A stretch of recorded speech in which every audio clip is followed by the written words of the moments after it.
Everyone. आज मैं आपको पढ़ाने वाला हूँ एवरेज एटॉमिक मास। तो चलिए कॉन्सेप्ट पे आते हैं, स्टार्ट करते हैं हम लोग। एवरेज एटॉमिक मास। तो देखिए, सबसे पहली बात तो यही आती है कि भाई ये एवरेज एटॉमिक मास होता क्या है। तो आइए जानते हैं कि एवरेज एटॉमिक मास क्या होता है। देखिए, हमारे नेचर में जितने भी एलिमेंट प्रेजेंट हैं उनमें से कई एलिमेंट नेचर में दो या दो से ज़्यादा फॉर्म में एग्जिस्ट करते हैं। जैसे अगर आप हाइड्रोजन की बात कीजिए तो आपका हाइड्रोजन नेचर में तीन फॉर्म में एग्जिस्ट करता है, 1H1, 1H2 और 1H3। जहां पे 1H1 का एटॉमिक मास 1 होता है, 1H2 का एटॉमिक मास 2 होता है, 1H3 का एटॉमिक मास 3 होता है।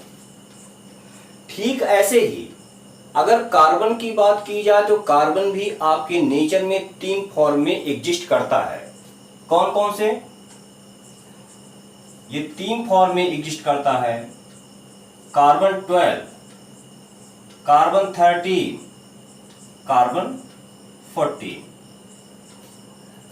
अगर कार्बन 12 की बात की जाए तो इसका एटॉमिक मास होता है 12, कार्बन 13 का एटॉमिक मास होता है 13 और कार्बन 14 का एटॉमिक मास होता है 14। अब हाइड्रोजन की पहले बात करते हैं कि अगर आपसे पूछा जाए कि भाई हाइड्रोजन का एटॉमिक मास क्या होगा, तो हाइड्रोजन तो तीन फॉर्म में एग्जिस्ट कर रहा है। आप किस वाले फॉर्म का एटॉमिक मास बताओगे? 1 बताओगे या 2 बताओगे या 3 बताओगे? यहां पे कंफ्यूजन क्रिएट हो रहा है। ठीक ऐसे ही अगर आपसे कार्बन का एटॉमिक मास पूछा जाए तो यहां भी आप क्या बताओगे? 12 या 13 या 14? यानी कि यहां भी एक कंफ्यूजन क्रिएट हो रहा है। कहने का मतलब ये हुआ कि जितने भी एलिमेंट नेचर में दो या दो से ज्यादा फॉर्म में एग्जिस्ट करते हैं, अगर आपसे उनका एटॉमिक मास पूछा जाए तो ऐसे केस में एक कंफ्यूजन क्रिएट होता है कि ऐसे एलिमेंट का हम क्या एटॉमिक मास बताएं। तो इसी कंफ्यूजन को दूर करने के लिए अवॉइड करने के लिए आपका एवरेज एटॉमिक मास का कॉन्सेप्ट आया। ये कहा गया कि नेचर में जितने एलिमेंट एग्जिस्ट कर रहे हैं, हम उन एलिमेंट का एटॉमिक मास कैलकुलेट ना करके उनका एवरेज एटॉमिक मास कैलकुलेट करेंगे। इसीलिए देखिए, आपके पीरियोडिक टेबल में जितने भी एलिमेंट हैं उन सारे एलिमेंट का वहां पे जो एटॉमिक मास मेंशन है, एक्चुअल में वो पीरियोडिक टेबल में मेंशन वो एटॉमिक मास नहीं है, वो एवरेज एटॉमिक मास है। तो आइए अब बात ये आती है कि किसी भी एलिमेंट का हम लोग एवरेज एटॉमिक मास कैसे फाइंड आउट करेंगे। आइए देखते हैं। तो इसके लिए किसी भी एलिमेंट का average atomic mass find out करने के लिए हम लोग एक फार्मूला अप्लाई करते हैं। फार्मूला क्या है? फार्मूला है average atomic mass equals to summation of percentage abundance into percentage abundance of isotope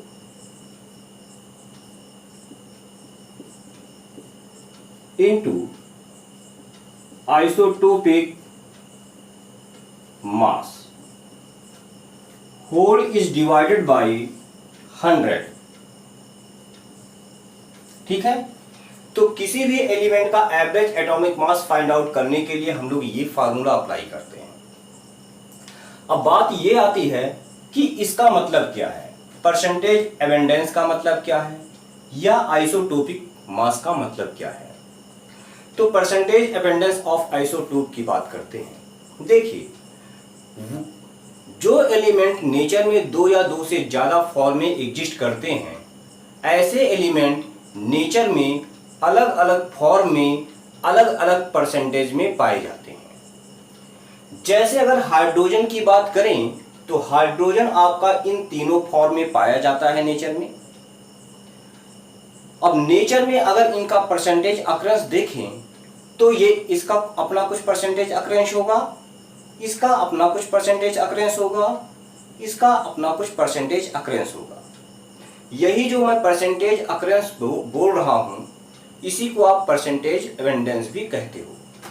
ठीक ऐसे ही कार्बन की बात करें तो ये कार्बन 12 किसी परसेंटेज में पाया जाता होगा नेचर में, कार्बन 13 किसी परसेंटेज में नेचर में पाया जाता होगा, कार्बन 14 किसी परसेंटेज में नेचर में पाया जाता होगा।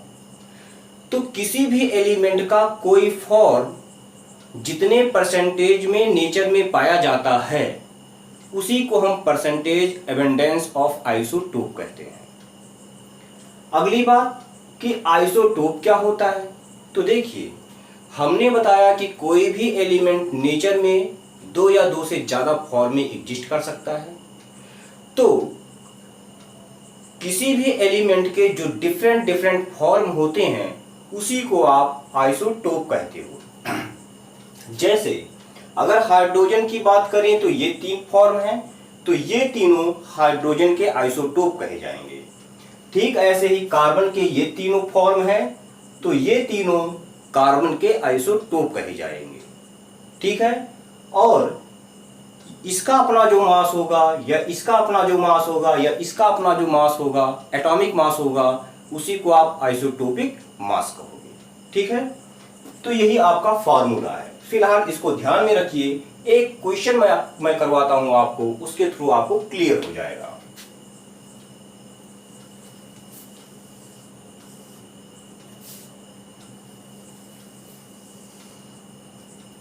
चलिए, क्वेश्चन मैं लिख रहा हूं। क्वेश्चन है आपका,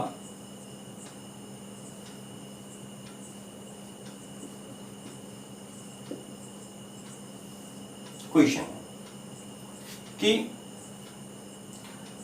find average atomic mass of carbon if percentage abundance of carbon 12,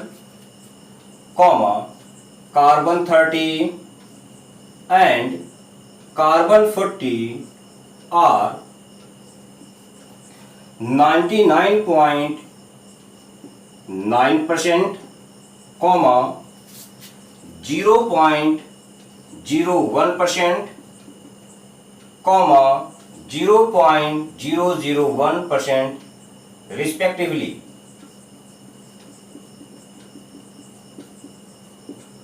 तो देखिए क्वेश्चन क्या है। क्वेश्चन ये है कि आपको कार्बन का average atomic mass find out करना है, जहां पर कार्बन का जो तीनों आइसोटोप है उनका परसेंटेज एबंडेंस 99.9, 0.01 और 0.001% है।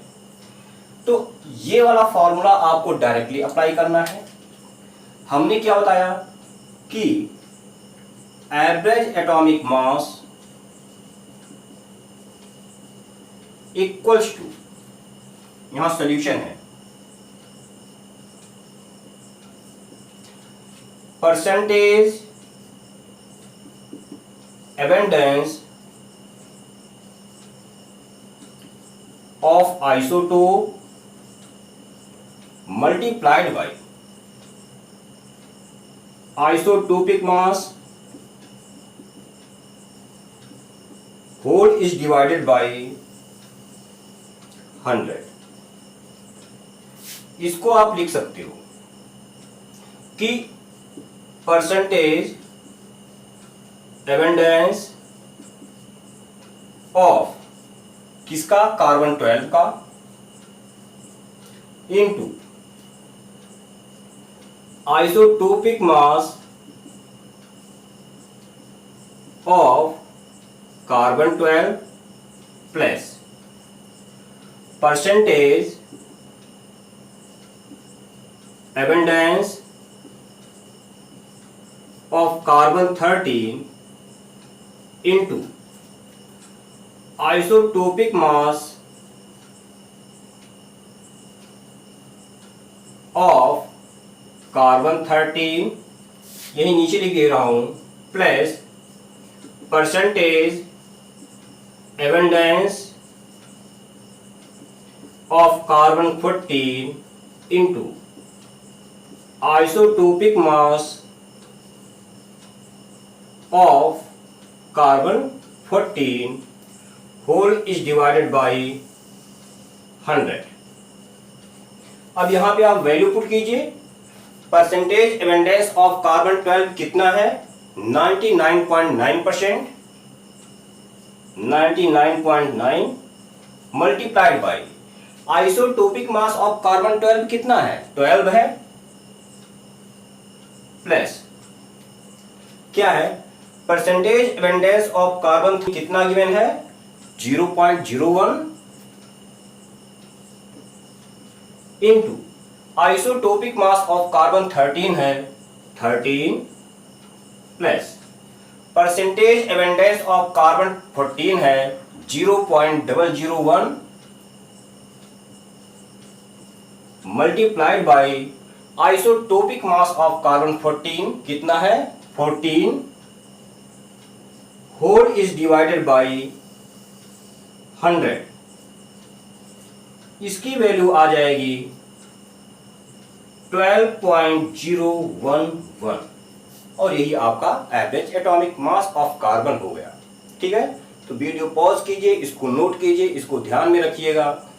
एक्चुअली ये वाला जो फॉर्मूला है, ये जो कॉन्सेप्ट है एवरेज एटॉमिक मास का, इस पर बेस्ड एक क्वेश्चन आपका प्रीवियस ईयर आईआईटी में पूछा जा चुका है, तो आप इसको ध्यान में रखिएगा, आप इसको नोट कर दो।